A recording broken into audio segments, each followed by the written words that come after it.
ఏపీలో ఎన్నికల వేడి మొదలైంది. ఓటర్లను ఆకర్షించే పనిలో ప్రధాన పార్టీలన్నీ నిమగ్నమయ్యాయి. ఇక ఉమ్మడి కర్నూలు జిల్లాలో బీసీలకు సీట్లను కేటాయించాలని బీసీ హక్కుల పోరాట సమితి జిల్లా అధ్యక్షుడు రాష్ట్ర యాదవ సంఘం general secretary Ramesh Yadav demand చేశారు. నిత్యం ప్రజల కోసం కష్టపడే తనకు అధోని సీట్ కేటాయిస్తే పేదలకు మరింత సేవ చేస్తానని హామీ ఇచ్చారు. ఈసారి అధోని టికెట్ తనకు కానీ లేదా ఎవరైనా బీసీకి టికెట్ కేటాయిస్తే వాళ్ళ విజయం కోసం కృషి చేస్తానని అంటున్న రమేష్ యాదవ్తో మా ప్రతినిధి ఖలీల్ ఫేస్ టు ఫేస్. ఆంధ్రప్రదేశ్లో రాజకీయ వాతావరణం వేడెక్కింది. అన్ని పార్టీలు ఇప్పుడు బీసీ నినాదాన్ని ఎత్తుకున్నాయి. ఉమ్మడి కర్నూలు జిల్లాలో అత్యధికంగా బీసీలు ఎక్కువ ఉన్నప్పటికీ ఎవరికి కూడా సరైన న్యాయం చేయలేకపోతున్నారు. ఈ నేపథ్యంలో ఉమ్మడి కర్నూలు జిల్లాలోని బీసీ హక్కుల పోరాట నాయకులు అలాగే రాష్ట్ర బీసీ హక్కుల సంబంధించి జనరల్ సెక్రటరీగా ఉన్న రమేష్ యాదవ్ మనతో ఉన్నారు. ఆయన అడిగే ప్రయత్నం చెప్పండి. ప్రధానంగా నమస్తే అన్న. ముందు ప్రధానంగా రాష్ట్రంలో ఎక్కువగా అత్యధికంగా ఉన్న రాయలసీమ జిల్లాలలో బీసీలు ఎక్కువగా ఉమ్మడి కర్నూలు జిల్లా ఉన్నారు. ఇప్పటివరకు ఏ పార్టీ కూడా సరైన న్యాయం చేయకపోవడానికి కారణం ఏంటి? బీసీ నేతగా మీరు ఏ విధంగా వాళ్ళకు భరోసా కల్పించబోతున్నారు? సార్ నమస్తే సార్. ఏం లేదు సార్, బీసీలు వచ్చి రాయలసీమలో అత్యధికంగా ఉండేది వాస్తవమే. ఎందుకంటే ఉమ్మడి కర్నూలు జిల్లా తీసుకోండి, గత 20 ఏళ్ళ నుంచి చూసినా కూడా ఎక్కడ అగ్రకులాలే ఈరోజు ఎమ్మెల్సీలు అవుతున్నారు. ఏదో నామినేట్ పోస్టులు ఇస్తున్నారు బీసీలకు, వాళ్ళు కూడా గలం అంటే ఒక పవర్ లేని పదవి ఇస్తున్నారు. అటువంటివి ఒక బీసీలకు ఇచ్చామని చెప్పుకొని తిరిగి ఓట్లు దండుకుంటున్నారు. కానీ ప్రభుత్వాలు ఇటువంటి ప్రభుత్వాలకి బీసీల్లోన ఐక్యమత్యం ఉండాలి. రెండవది ఎడ్యుకేషన్స్ ఉండాలి. డబ్బు పరంగా కూడా ఆర్థికంగా కూడా బలోపేతం కావాలి. అది బీసీలో కొద్దిగా తక్కువగా కనపడుతుంది. అందుకే ఇది రాజకీయంలో ఈరోజు బీసీ నాయకుడు కావాలంటే కోట్లతో వ్యవహారం అయిపోయింది. ఇది ఒక బిజినెస్ అయిపోయింది. ఇట్లుంటే ప్రజలు కానీ బీసీలు కానీ ఎక్కడ ఎదుగుతారని నేను ఆశాభావం వ్యక్తం చేస్తున్నాను. ఎందుకంటే రాయలసీమలోన వర్షపాతం లేని ఏరియా ఈ ప్రాంతము. మరియు ఇక్కడి నుంచి వలసలకు వెళ్ళే రకంగా ఉన్నారు. కాబట్టి రాజకీయంగా వెళ్ళాలంటే కూలీ దినకులు ఉన్నారు. ఎవరు సంఘాలన్నీ సపోర్ట్ చేసినా కానీ ప్రజలు ఎందుకు వేయలేకపోయినారంటే డబ్బుకు అమ్ముడుపోయినారు. కాబట్టి ఈరోజు న్యాయం ఎట్లా జరుగుతుంది? అట్లా కాకూడదని ప్రజలకు ఒకే ముక్కుగంటగా చెప్పే నా వ్యక్తిగత ఒక జిల్లా అధ్యక్షుడిగా నేను ఏమంటున్నానంటే, ఒక బీసీ సోదరులు, ఎస్సీ ఎస్టీ సోదరులు కానీ, మైనారిటీ సోదరులు కానీ, మీరు ఎవరికైనా సీట్ ఇచ్చినా, ఎమ్మెల్యే సీట్ ఇచ్చినారంటే వాళ్ళు ఖచ్చితంగా డెవలప్మెంట్ అంటే ఊరిని డెవలప్ చేసే విధంగా ఉండాలి. కానీ లేని పక్షంలోన వాళ్ళు ఈ విధంగా స్వార్థంతో రాజకీయాలు వెళ్ళాలంటే అది కష్టంగా ఉన్న పని.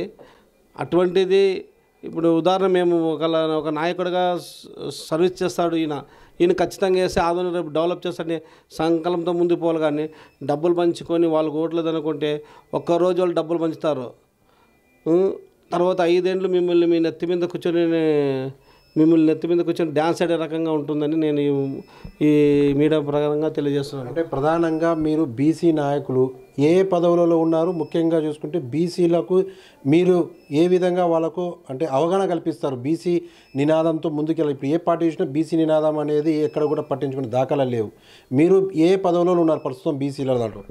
బీసీలో నేను జిల్లా అధ్యక్షుడిగా ఉన్నానండి. బీసీ హక్కుల పోరాట జిల్లా అధ్యక్షుడిగా, యాదవ సంఘానికి స్టేట్ సెక్రటరీగా ఉన్నాను. మరియు బీసీ వాళ్ళు కానీ, ఎస్సీ ఎస్టీ సోదరులు కానీ, మైనారిటీ సోదరులు కానీ ఒకటే నన్ను విన్నమించుకున్నది, ఐక్యమత్యంతో ఉంటే సాధించేది ఏది ఉండదు, కంపల్సరీగా సాధిస్తాం. ఎందుకంటే బీసీలకు ఇక్కడ రాయలసీమలోనూ ఇంత ఉన్నారని ఏదో ఒక పోస్టు 2 పోస్టులు ఇస్తున్నారు. ఒక బీసీలోనూ ఒక వర్గానికి చూపిస్తున్నారు కానీ మిగతా వర్గాలు లేరా అని నేను ఆలోచిస్తాను. ఎందుకంటే బీసీలో ఉమ్మడి కర్నూలు జిల్లా 14 అసెంబ్లీ ఉంటే దాంట్లో ఇచ్చేది 1-2 ఇస్తున్నారు, ఎస్సీకి 2 కేటాయిస్తున్నారు. 85% ఉండే జనాభాలో బీసీలోన ఎందుకు అంత తక్కువ ఇస్తున్నారో నేను ప్రశ్నిస్తున్నాను ప్రభుత్వాన్ని.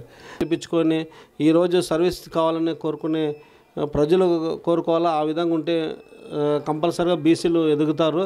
తర్వాత కులకాలన విభజనలోన ఏ కులం ఎంత ఉంది విభజించి చేస్తే అది చట్టం తెస్తే రేపు పొద్దున మా వాళ్ళకు అసెంబ్లీలో కానీ ఏ దాంట్లో కానీ వాళ్ళకు ఒక రిజర్వేషన్ కల్పిస్తే కంపల్సరీగా వాళ్ళకు లైఫ్ ఉంటుందని నేను భావిస్తున్నాను. రైట్. ఒక బీసీ నాయకుడుగా మీరు ఇప్పటి వరకు ఎటువంటి సేవలు చేశారు ప్రజలకు?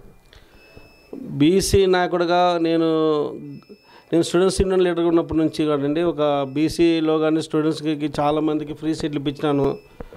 ముసలు చాలా పింఛన్ అప్పట్లోనే 95లో ఆ మధ్యలో అనుకుంటాను, నేను 10th క్లాస్ చదివే టైంలోన అప్పట్లోనే నేను మా వార్డులో తరఫున కానీ ఒక 40 మందికి పింఛన్ కూడా ఇప్పించాను. 75 రూపాయలు ఎంత ఉంది అప్పుడు, నా సొంత ఖర్చులతో పెట్టి ఇప్పించాను. అంటే ఒక బీసీ నాకు నేను చేసుకుని పోయినాను. మా వార్డులో కొన్ని అక్కడ డెవలప్మెంట్ చేసినాను. ప్రజలు ఇప్పుడు ఈరోజు మా వార్డులో మా మిస్సెస్ వైసీపీ నుంచి గెలిచినా కూడా ఆ వార్డులో డెవలప్మెంట్ సొంత ఖర్చులతో కొన్ని నిధులు ఏర్పాటు చేసినాము. కరోనాలో కూడా చాలామందికి ప్రజలు కానీ ప్రతి ఒక్క పేద వాళ్ళకందరికీ మేము నిత్యాన్న సరుకులు పంపిణీ చేసి ఆ రోజు సేవా కార్యక్రమం మేము చాటుకున్నాం. ఇంకో విషయం ఏమందంటే, ఎవరన్నా లేని వాళ్ళకు బీసీలోన పేదోళ్ళు ఉన్నారనుకో, ఎస్సీ ఎస్టీ మైనారిటీలు ఉన్నా కూడా వాళ్ళకు నా చదువుతంగా వాళ్ళు డబ్బులు సాయం చేసి వాళ్ళకి చదివించేదాన్ని కూడా చాలామందికి హెల్ప్ చేసినాము. కొన్ని స్కూల్కి అయితే మా ఫ్రెండ్ సర్కిల్లో మేము మా ఫ్రెండ్స్ మొత్తము చిన్నటి ఫ్రెండ్స్ అంతా కలిసి కొన్ని స్కూల్ కానీ కొన్ని వాటర్ ట్యాంకులు కానీ బుక్స్లు కానీ ఏదో లేని వాళ్ళందరూ సహాయపడకుండా వచ్చినాం ఇప్పటివరకు. మరియు ఇటువంటి చేస్తున్నాం కాబట్టి మేము సేవా కార్యక్రమం ఏర్పడుతున్నాము.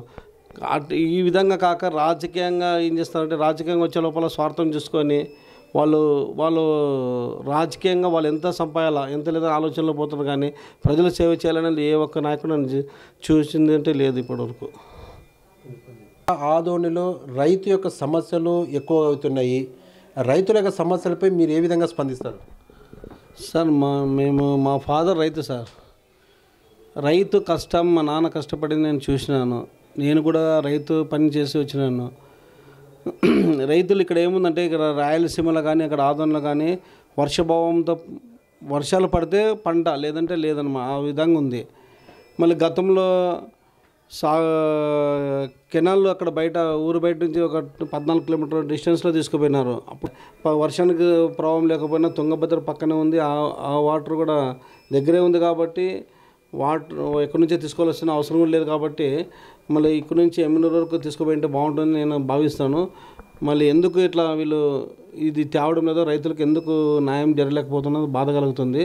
ఒక రైతు బిడ్డగా ఆవేదన చెందుతున్నాను.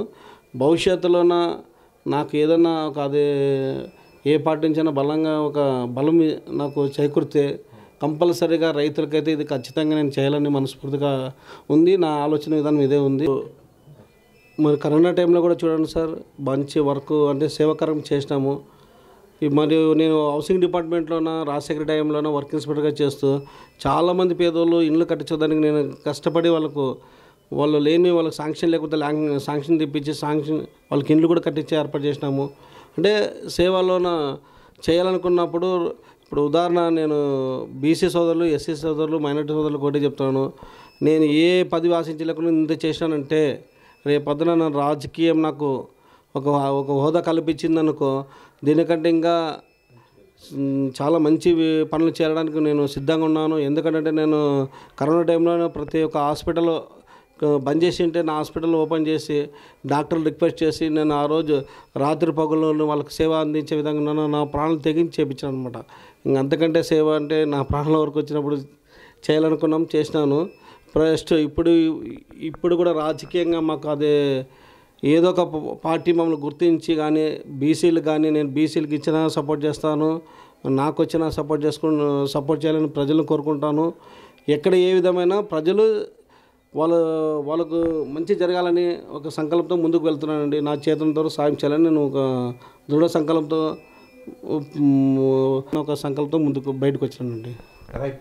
ఇది ముఖ్యంగా చూసుకుంటే ఏదైతే ఉందో, ఒక విద్యా రంగంలోనే ప్రతి చోట కూడా ఈయన సేవా కార్యక్రమాలు విస్తృత చేసి, అదేవిధంగా వచ్చేసి బీసీ నినాదంతో ఏదైతే ఉమ్మడి కర్నూలు జిల్లాలో ఆదోనిలో అత్యధికంగా ఉన్న బీసీలకు న్యాయం చేయాలి, న్యాయం చేయడం కోసం వాళ్ళ కోసం బీసీల కోసం ఎస్సీ ఎస్టీ మైనార్టీ వర్గాల వారికి అందరికీ కూడా అండగా ఉంటారని చెప్పేసి రమేష్ యాదవ్ చెప్తున్నారు. ఇప్పటికే తన ఏదైతే బీసీ హక్కుల పోరాట సమితికి జిల్లా అధ్యక్షులు ఉన్నారు, అదేవిధంగా యాదవ్ సంఘం సంబంధించిన జనరల్ సెక్రటరీగా ఉన్న నేపథ్యంలో ఇంకా ఎన్నో మరింత మరింత సేవలు కూడా చేస్తూ ప్రజలకు ముందుకు వెళ్తాను, వారంతా కూడా నాకు తోడుగా ఉంటారని భావిస్తున్నానని చెప్పేసి రమేష్ యాదవ్ చెప్తున్న పరిస్థితి. కెమెరా పర్సన్ రాజుతో ఖలీల్, ప్రైమ్9 న్యూస్, ఆదోన్ నుంచి.